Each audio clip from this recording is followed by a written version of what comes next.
Vice president चुनाव में NDA की बंपर जीत, मोदी 400 पार, राहुल के 15 वोट चोरी हो गए क्या? पंजाब हिमाचल में बारिश वाली तबाही पर पीएम मोदी का वो एक्शन कि इंडी वाले भी क्यों हैरान रह गए, आज इसके बारे में भी आपको बताऊंगा।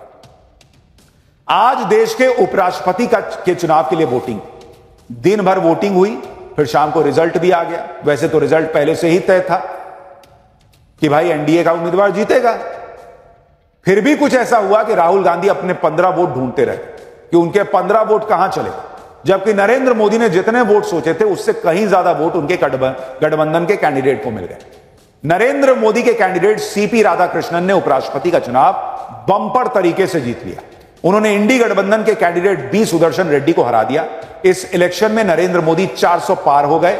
400 से ज्यादा वोट सीपी राधाकृष्णन को मिले जो एनडीए के कैंडिडेट थे, जबकि इंडी गठबंधन वाले जितने वोटों का दावा कर रहे थे उतने वोट भी उनके कैंडिडेट को नहीं मिले। उपराष्ट्रपति चुनाव में इंडी गठबंधन के साथ क्या खेला हो गया यह आपको आगे बताऊंगा, लेकिन साथ में यह भी बताऊंगा कि नरेंद्र मोदी कैसे एक ही काम पर रुकने वाले नहीं हैं। इधर नरेंद्र मोदी ने एनडीए के कैंडिडेट को उपराष्ट्रपति चुनाव में वोट डाला, उधर वो पंजाब हिमाचल के दौरे पर निकल गए जहां पर बाढ़ बारिश से तबाही आई है।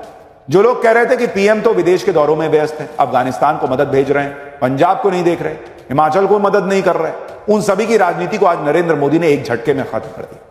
आज की जबरदस्त राजनीतिक हलचल की एक एक तस्वीर आपको दिखाऊंगा।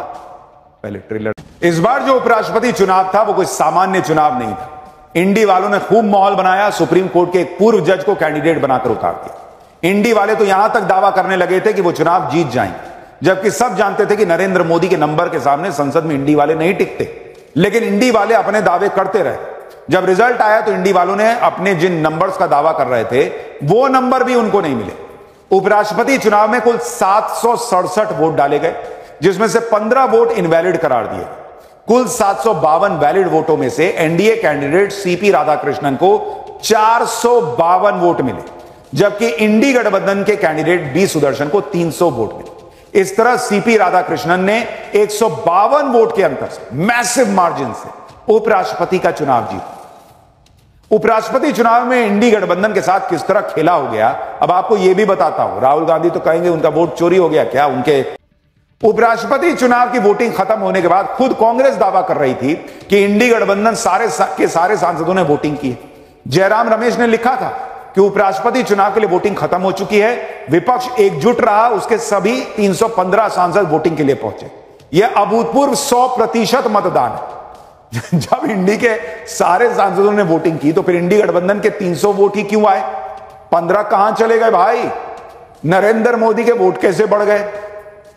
इसका मतलब साफ है कि इंडी के कुछ वोट या तो रद्द हुए या फिर क्रॉस वोटिंग। अब इसमें सवाल यह है कि अगर क्रॉस वोटिंग हुई तो फिर विपक्ष के एकजुट होने के दावे की हवा निकल गई, और अगर वोट रद्द होने की बात है तो जो लोग बैलेट पेपर से वोटिंग की वकालत करते हैं वो खुद ही सही तरीके से बैलेट में वोट नहीं डाल पाए, और वहां तो सिर्फ 1 और 2 लिखना था, 2 ही कैंडिडेट थे, और ये कहते हैं कि बैलेट पेपर से सारा चुनाव करा दीजिए। इस वक्त उपराष्ट्रपति चुनाव पर एक बड़ी खबर भी आ रही है। उपराष्ट्रपति चुनाव में क्रॉस वोटिंग हुई है, सूत्र दावा कर रहे हैं। एनडीए कैंडिडेट के पक्ष में क्रॉस वोटिंग हुई है। सूत्रों के हवाले से खबर है कि शिवसेना उद्धव गुट के सांसदों ने क्रॉस वोटिंग कर दी। सूत्र बता रहे हैं एनसीपी के शरद पवार गुट के सांसदों ने क्रॉस वोटिंग कर दी। क्रॉस वोटिंग से एनडीए को 14 वोट ज्यादा मिले, सूत्रों का दावा है। चुनाव में 15 वोट इनवैलिड भी घोषित हुए हैं। लेकिन आप देखिए बड़ी खबर आ रही है। जो कहा जा रहा था कि इंडी में किसने गच्चा किया, सूत्र दावा कर रहे हैं कि एनसीपी का शरद पवार गुट, उनके सांसदों ने क्रॉस वोटिंग कर दी। उद्धव ठाकरे के सांसदों ने क्रॉस वोटिंग कर दी बॉस, यानी इंडी की नाव में छेद कर दिया उनके अपने लोगों ने। खैर, उपराष्ट्रपति चुनाव के लिए पीएम मोदी समेत तमाम बड़े नेताओं ने आज वोट डाले। अमित शाह, जेपी नड्डा, राजनाथ सिंह, लोकसभा स्पीकर ओम बिड़ला, सभी ने उपराष्ट्रपति चुनाव के लिए आज वोट डाला। वहीं सोनिया गांधी, राहुल गांधी, प्रियंका वाड्रा, मल्लिकार्जुन खड़गे, अखिलेश यादव, वो सब भी वोट डालने पहुंचे। उपराष्ट्रपति चुनाव की वोटिंग शुरू होने से पहले ही इंडी गठबंधन को उस वक्त झटका लगा जब पीयूष गोयल से मुलाकात के बाद वाईएसआर कांग्रेस के चीफ जगन मोहन रेड्डी ने एनडीए कैंडिडेट सीपी राधाकृष्णन को समर्थन देने का ऐलान कर दिया। वाईएसआर कांग्रेस के भी 11 सांसद हैं, वो भी कहे कि हम एनडीए वाले को देंगे।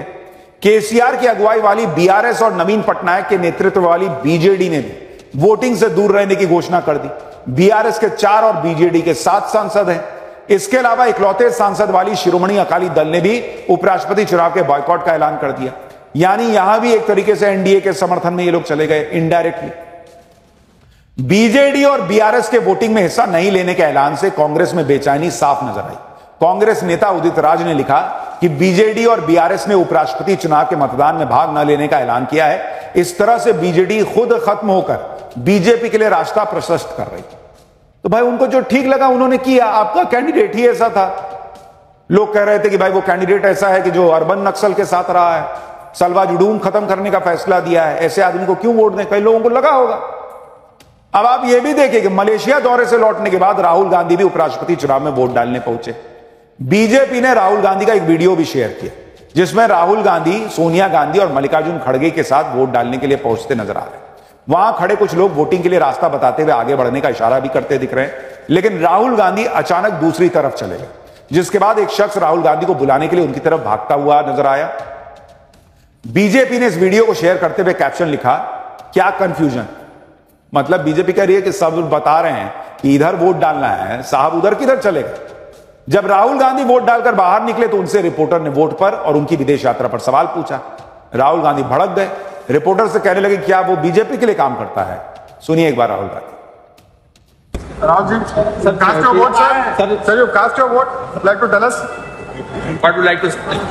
Sir, you're back from a foreign tour. You working for the BJP? Rahul Gandhi पत्रकारों के सवाल तभी तक देते हैं, सवालों के जवाब तभी तक देते हैं जब तक उनके मन का सवाल। जैसे ही एक सवाल पूछिए कि भाई आप विदेश से लौट आए, तुम बीजेपी के आदमी हो जी। इंडी गठबंधन ये जानता था कि वो हारी हुई लड़ाई लड़ रहा, और आज उपराष्ट्रपति चुनाव की वोटिंग के लिए पहुंचे इंडी गठबंधन के नेताओं ने के बयानों ने भी साफ कर दिया था कि वो हार मान चुके। आप भी कांग्रेस नेता रेणुका चौधरी, सपा प्रमुख अखिलेश यादव और आरजेडी सांसद मनोज झा को आप सुनिए, आपको समझ में आ जाएगा कि क्या होना। हार जीत अलग बात है। इलेक्शन में हर एक को हारना है, एक को जीतना है, तो वो अलग बात है। मगर नैतिक तौर से जीत हमारी है।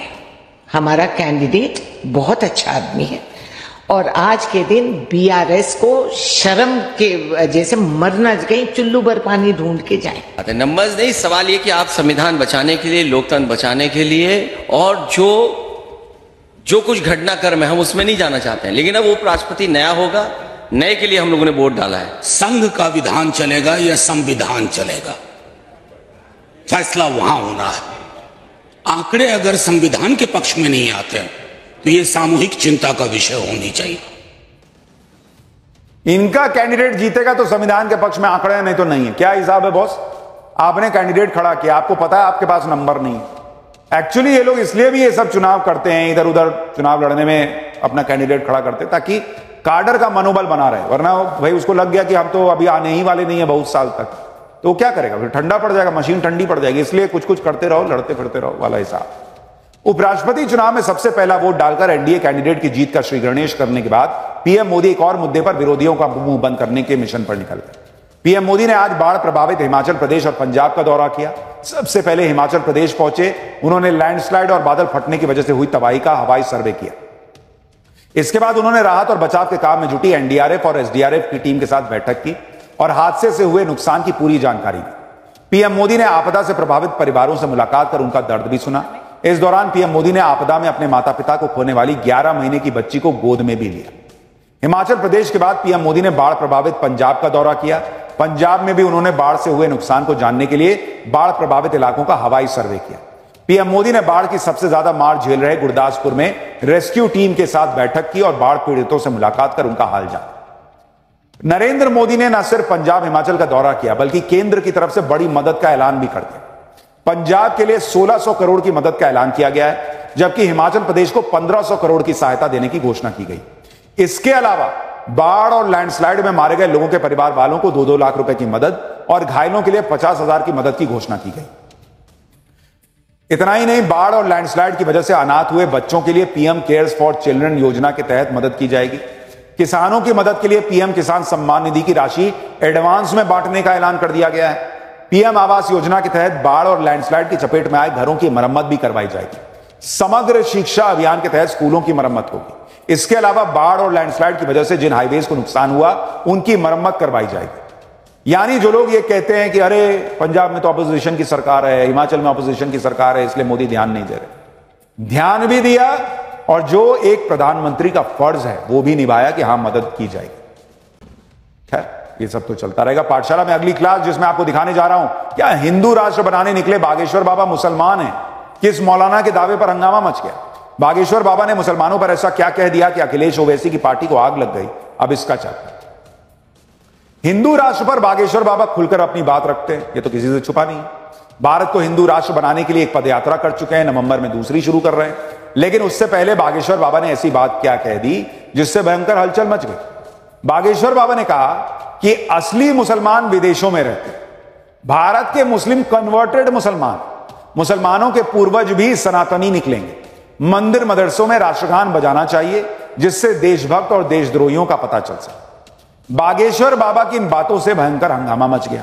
मौलानाओं के साथ अखिलेश यादव और ओवैसी की पार्टी को भी आग लग गई। कोई कह रहा है कि बागेश्वर बाबा को इतिहास का ज्ञान नहीं, कोई कह रहा है कि खुद बागेश्वर बाबा के पूर्वज मुसलमान थे। इन सबके बीच बागेश्वर बाबा हिंदू राष्ट्र के संकल्प को पूरा करने की तैयारी कर रहे हैं, अपनी यात्रा की तैयारी कर रहे हैं। क्या हंगामा मचा है, बागेश्वर बाबा के पूर्वज और वो मुसलमान हैं क्या। बागेश्वर बाबा पिछले दिनों आगरा में जहां उनकी कथा का कार्यक्रम था, लेकिन ज्यादा भीड़ होने की वजह से कार्यक्रम हो नहीं पाया। यहीं पर बागेश्वर बाबा ने मुसलमानों पर ऐसा बयान दे दिया जिस पर हंगामा मच गया। बागेश्वर बाबा ने कहा कि असली मुसलमान तो विदेशों में रहते हैं, भारत में जो है वो कन्वर्टेड मुसलमान। सुनिए एक बार कि उन्होंने क्या कहा था, फिर बताता हूं कि इस पर पूरी मौलाना ब्रिगेड कैसे बागेश्वर बाबा के पीछे पड़ गई। सनातन का मतलब है जिसका ना आदि है ना अंत है, जो आदि से है। 3000 वर्ष पूर्व इस पृथ्वी पर यदि कोई रहता था तो केवल सनातनी रहते थे। इसलिए जितने भी मजहब के लोग यहाँ रह रहे हैं, यदि वो अपने पूर्वज खंगालें तो उनके पूर्वज सब सनातनी मिलेंगे। ऐसा नहीं कहा कि मुस्लिम नहीं है, मुस्लिम है, लेकिन असली मुस्लिम तो दूसरे देशों में, यहाँ तो सब कन्वर्टेड मुसलमान। बागेश्वर बाबा के इस बयान पर हंगामा मचना ही था और हंगामा मचा। ऑल इंडिया मुस्लिम जमात के अध्यक्ष मौलाना शहाबुद्दीन रिजवी इस बात से भड़क गए। मौलाना रिजवी ने कहा कि असली और नकली मुसलमान की पहचान बागेश्वर बाबा ने कैसे कर दी भाई। दुनिया में सबसे पहले हजरत आजम आए, इस तरह खुद बागेश्वर बाबा हजरत आदम की औलाद है। सुनिए एक बार। उनका यह कहना है कि भारत में नकली मुसलमान रहते हैं और विदेशों में असली मुसलमान रहते हैं। नकली और असली की पहचान उन्होंने कैसे की। हकीकत यह है कि दुनिया में सबसे पहले जो इंसान आए वो हजरत आदम आए, और दुनिया में चाहे किसी भी मजहब के मानने वाले लोग हों, वो हजरत आदम की औलाद हैं।